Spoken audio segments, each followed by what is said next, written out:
Mga kababayan, nandito yung dalawa na tinutulungan natin. May mga dala na naman pong basura. Laging may dalang basura ito. Ate Jen, saan kayo galing? Ha? Saan kayo galing? Nag-iikot kayo? Ha? Ugyon si Palaynon. Ano ito, mga kalakal basura? Oh. Huwag na kayo magdala ng basura, ha? Ipapatid ko po sila, mga kababayan, kasi andito na naman po sila, nakatambay na lang po sa gilid. At may mga dadalang kalakal itong magkapatid na ito. Maglalakad sila pa uwi.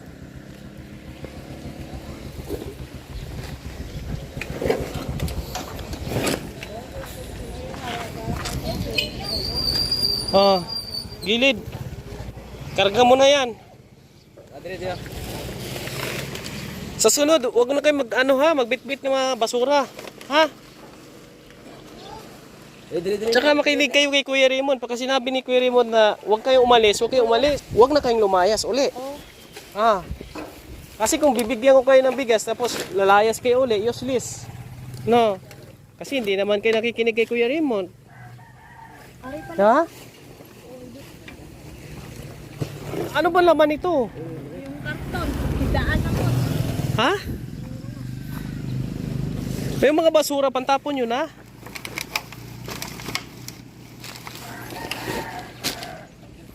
Atidan ko kayo ng bigas doon, tapos bili mo na kayo ng ano. Oh.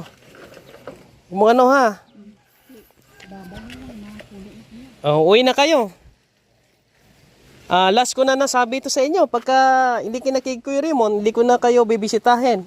Hindi ko na kayo pupuntahan doon. Hindi ko na kayo atidan ng ayuda. Depende sa inyo. Ha? Kasi hindi naman kayo nakikinig kay Kuya Raymond. Gusto ko sana, doon lang kayo, no, sa inyo. Kasi mahirap. Tulad yan, di pa kayo naligo, no? No? Ha? May mga gamot na ito sila na pinainom po, mga kababayan. Sige, Ram. Hatid mo muna doon na sa baba, no? Para hindi na sila maglakad. Promise na hindi kayo alis. Si Kuya Moy. Ato lang dito. Ato naghakot ang kawayan. Hakot ng kawayan. O, bumili muna kayong pagkain, ha? Bili mo muna. May pamasahin eh. Ha? Wala ra? Gusto mo mamasahe? Abi na ko naa. Wala na pamasahe. Libre yan. Libre.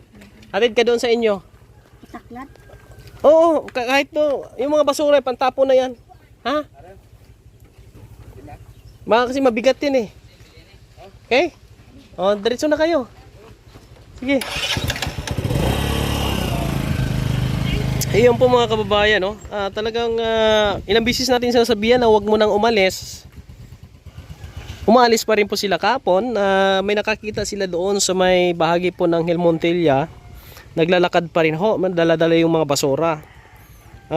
Ngayon ay naabutan na naman po namin dito sa amin, no? Kasi alam ng bahay ko, dito sila pupunta. Kaya mahirap itong ganito na parang bumalik sila sa nila, mga kababayan, no? Sa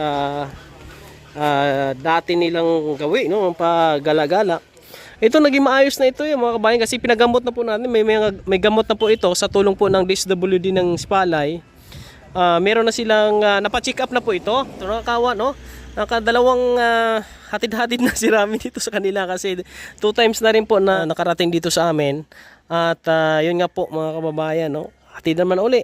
Hindi talaga lang maiwasan na hindi alis. Kaya yung nakaraan ay ito ay kinulong, no? Ng kanyang tsuin. Inilagay ito sa isang maliit na from bahay, no? Pagka wala ang kanyang tsuin, andan, gumagala itong magkapatid at nagdadala ng mga namumulot ng mga basura, no? Mga kalakal. Ayan lang po, no? Bisitahin natin yan at sana maging maayos, no, yung kanilang sitwasyon. Ayan po, mga kababayan, no? Grabe. Wala kasing nag-aalaga sa kanila, mga kababayan. Kaya tsuin, busy din po. Ayan, maraming salamat po. No, God bless po sa inyong lahat.